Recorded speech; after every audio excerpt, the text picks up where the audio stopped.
It's 2024, and I didn't have it on my bingo cards that we'd get some more information about a Resident Evil film and a new Resident Evil series. What's up, guys? Andy here from Biohazard Declassified, and let's enter the survival horror once again, and let's see what Constantine is cooking up this time. Biohazard. As with any rumour, please take it with a pinch of salt. Plans change, plans fall through, and sometimes, to be honest, it ends up just being completely incorrect. So please, please, please set your expectations when you watch these rumour discussion videos. So let's jump into it. I received an email, as I often do.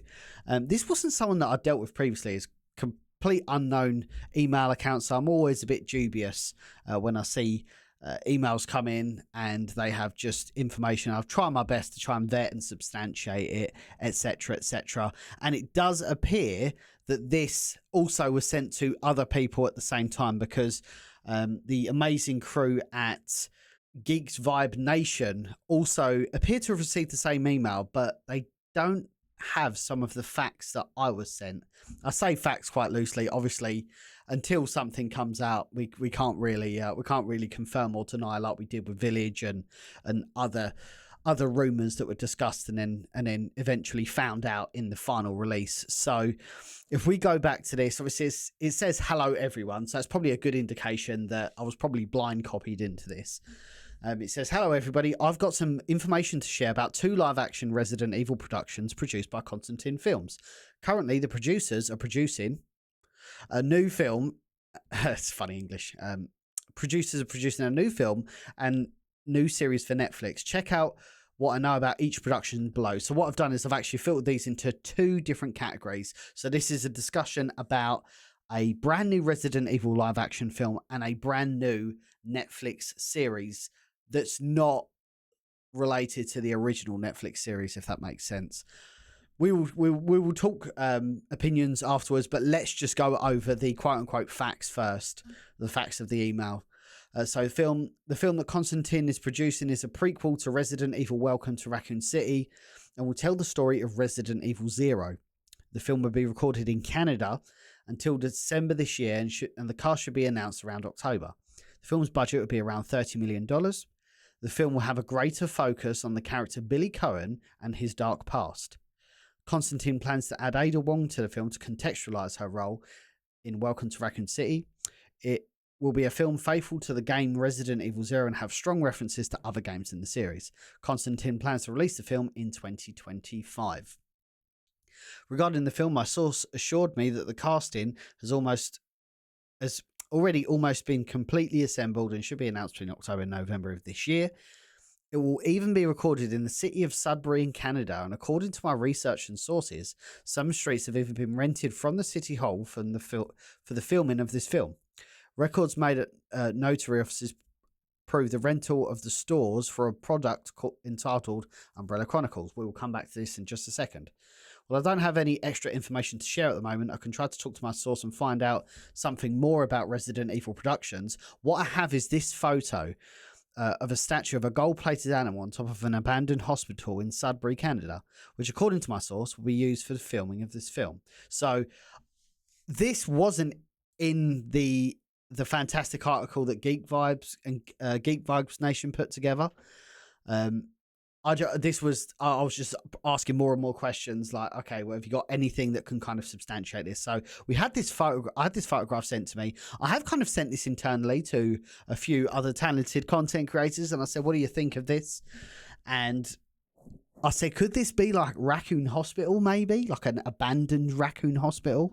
And one of my good friends, who will remain nameless, he actually said, that's not a raccoon. That actually looks more like a rat. So take from this what you will. I did do a reverse image search of it to kind of see if I could get an origin of it, and I couldn't find it. I couldn't find anything. So this is an original image that was sent to me in some capacity. I have reached out to some contacts in Sudbury because I did get a bunch of information when Welcome to Raccoon City dropped, and I had a lot of set photographs sent to me. I had a lot of like they recorded the big rig scene and stuff like that. That was all sent to me. They were just, people in Sudbury that followed my channel. Obviously, now I'm a huge Resident Evil fan, And yeah, they was just sharing loads of stuff. I had people behind the scenes that were sending bits and pieces over, and I've said, has anything kind of been happening that you've noticed? And today, obviously, this is the 22nd of June. They haven't seen anything. So again, ultimately, it's all to play for, but this was something that was sent to me. If we go back to some of these key points just before we move on to the second piece of information that we were sent. So Welcome to Raccoon City. So it's a sequel to Welcome to Raccoon City. Now, we know Johannes Roberts has already said, it's been widely known, he's wanted to do a sequel to Welcome to Raccoon City. I believe that Konstantin have seen Welcome to Raccoon City, even though it wasn't necessarily from a fan perspective overwhelmingly positive. I think it was a mixed reception. Some people loved it, some people didn't like it as much. But commercially, it appears to have been successful, despite probably launching at the worst time. This was literally a post-COVID era, so it appears to have kind of recouped its balance, or at least performed commercially well for the resources that were put in from Konstantin Film. And again, this is set at a budget of around $30 million, which I think Welcome to Raccoon City was $30 million, so it's not probably out of the realms of possibility that would be the same. But that's also an easy get out if somebody is quote unquote fabricating this information. It's quite easy to just go, oh, that one's 30 million. We'll just say this one's 30 million. It's not. It's the references to Resident Evil Zero. It talks about Billy Cohen and bits and pieces like that. That is not unfounded information. This is information that we already know. So if we go back to this article from Bloody Disgusting, so we do know that Sony applied for funding in Sudbury in Canada. So they got like a grant off the government of 2 million Canadian dollars to assist with the production of another project. So, and it was, I believe it was actually, yeah, it was here. Yeah, it was actually entitled Umbrella Chronicles. So there is a bit of substantiation and basis around that is the project they're taking forward. So as we know, Umbrella Chronicles was a compilation, a kind of remade House of the Dead style game compilation of multiple Resident Evil games. But it appears that in this context, it's going to be a retelling of Resident Evil Zero, the real origins of the Resident Evil. So yeah, I mean, it did say here, the film will be recorded in Canada until December this year, and the cast will be announced around October. I'm shocked that if it is being recorded up to December, that we haven't had more stuff kind of leaked out into the wider spaces. This was really apparent with Welcome to Raccoon City. Like, we had as I previously mentioned, we had the big rig scene from Resident Evil 2. That was, we had loads of that shot and sent to us. We had the full sets for the RPD sent to us at the time. We had the downed helicopter and I had some like Raccoon City police vehicles which were all torn up, which was again really, really cool. So I'm surprised if it's currently in, well, I would have thought now it'd probably be in really early production or principal photography. I'm surprised that we haven't had more information kind of drip feed through, is what I was trying to say. So yeah, I mean, it's one of them. Like, do we want to see another Johannes Roberts-esque Welcome, or I mean, it goes without saying, do we want to see another Welcome to Raccoon City-esque film? I'm not quite sure. I think if it's going to be in the same universe, I'm not sure I'm really on board with something like that. I'd like to see them kind of go back to the drawing board again and try and pitch a brand new product in the vein of The Keeper's Diary, a Biohazard story, for example, where it's kind of in the universe, but kind of doing its own thing at the same time. I think retelling stories the way that Konstantin films like, it doesn't end up being what we want to see, or they end up cutting something that's quite substantial, etc., etc. I know it says here about the premise of adding Ada Wong to contextualize her role in Welcome to Raccoon City. I mean, okay, yeah, that kind of makes sense. You'll kind of get a backstory on that, and yeah, you'll get probably the retelling of the those really cool scenes from Resident Evil Zero, the game, with Billy, you know, mowing that town down and then obviously meeting up with Rebecca at a later point. But what do you guys think of that information that you've been sent over? Do you want to see another Resident Evil live action film created by or produced by Constantine Films? Would you like to see Johannes Roberts return back to the fold?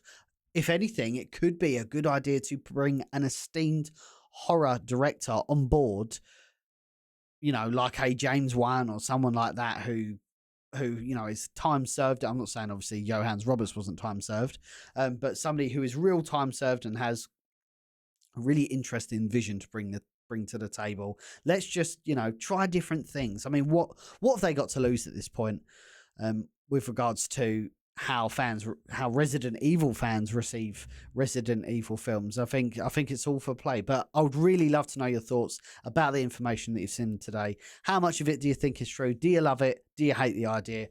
Let us know in the comments section. And then, guys, we've got a very, very interesting claim about another Resident Evil Netflix series. So not like a season 2. That's not how I'm interpreting it. Not a season 2 of Resident Evil, but a brand new series on Resident Evil. So for absolute clarity, this will make 3 different Resident Evil series on Netflix, because remember, you had the Resident Evil with Lance Reddick, have Resident Evil Infinite Darkness, and then this unnamed, allegedly, and again, all of this is allegations, this unnamed Netflix Resident Evil. So they're producing a new Resident Evil series on Netflix, which will feature 6 episodes, which is a lot less than the Resident Evil let's just call it Lance Reddick, because that'd be easy. Rest in peace. The new series will not have any connection with the Resident Evil series in 2022. In other words, it will have a totally new story. The story will focus on Sophia Marcus, who is the daughter of an important man, James Marcus, of course, I would have thought, and is fighting in a post-apocalyptic world, right, devastated by the T virus, and must find a cure for the virus.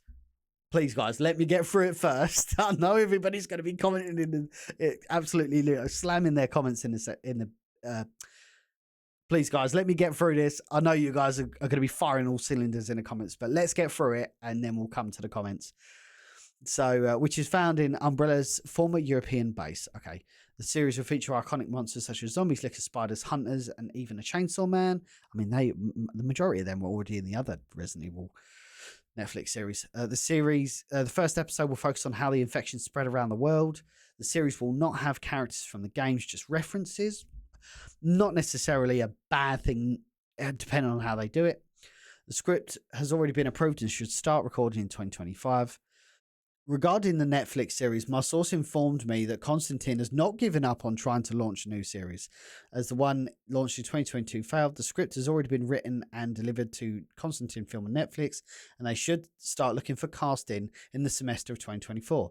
So as they start recording in 2025 and perhaps in 2026, according to my confidential source, the Constantine Film is already studying the locations for recording. It will probably be in South Africa, which is actually, I believe, where the other one was set, which brings aspects of a devastated and post-apocalyptic world. The announcement should be made by December this year too.